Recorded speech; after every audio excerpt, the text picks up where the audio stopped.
Assalamualaikum warahmatullahi wabarakatuh. Kami dari kelompok 3 Pancasila yang beranggotakan saya sendiri Hasifah dan teman-teman saya. Saya Via. Dwi Chandra Pramesti, Kalista.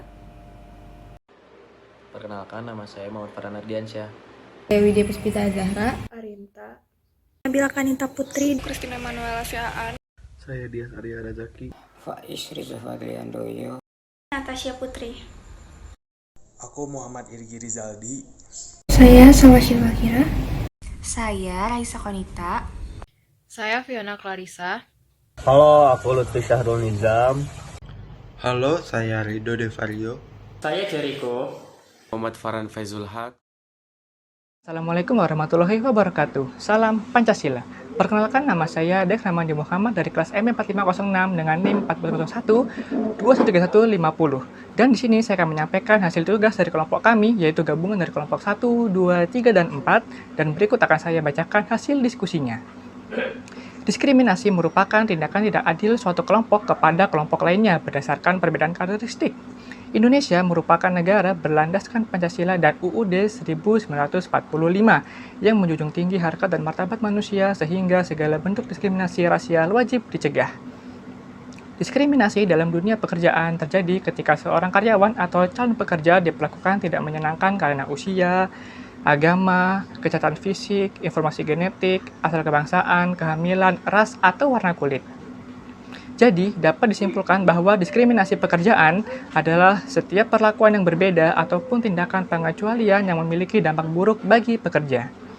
Pancasila sebagai paradigma ilmu manajemen memiliki peran memberikan ilmu pengetahuan berupa informasi bagaimana kita menghadapi permasalahan tersebut dengan kebijakan-kebijakan yang sudah ada dan dapat dikaitkan oleh sila-sila yang berada di dalam Pancasila. Lalu bagaimana undang-undang mengatur semua hal ini?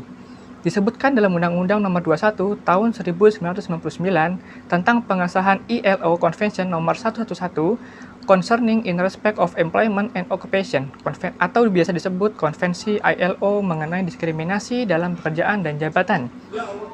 Dalam undang-undang tersebut dijelaskan bahwa negara Republik Indonesia yang berdasarkan Pancasila dan Undang-Undang Dasar 1945 adalah negara hukum yang menjunjung tinggi harkat dan martabat manusia serta menjamin semua warga negara bersamaan kedudukannya di dalam hukum.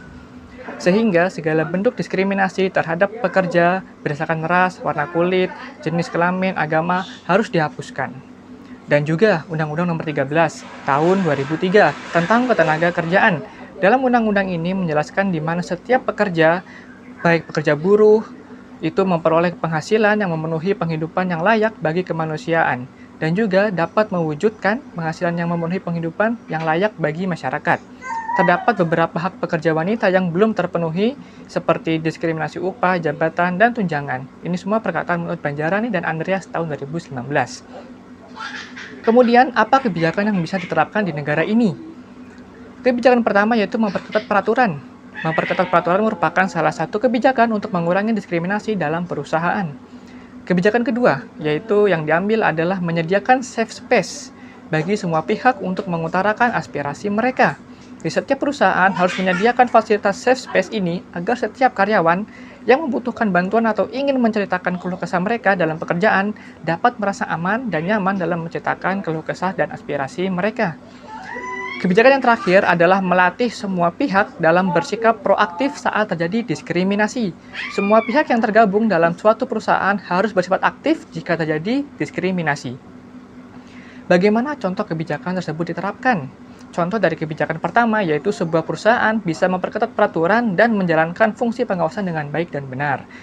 Kemudian menyediakan safe space. Safe space telah diberlakukan di perusahaan-perusahaan besar seperti Google, Apple, atau yang ada di Indonesia seperti PT Adikarya, PT Indofood, dan perusahaan-perusahaan besar lainnya.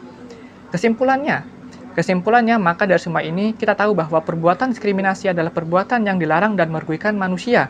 Oleh karena itu, mari kita semua sama-sama bertindak secara rasional dan mengutamakan kepentingan bersama, serta ikut menolak adanya diskriminasi agar semua pekerja dapat bekerja dengan nyaman dan terpenuhi semua haknya.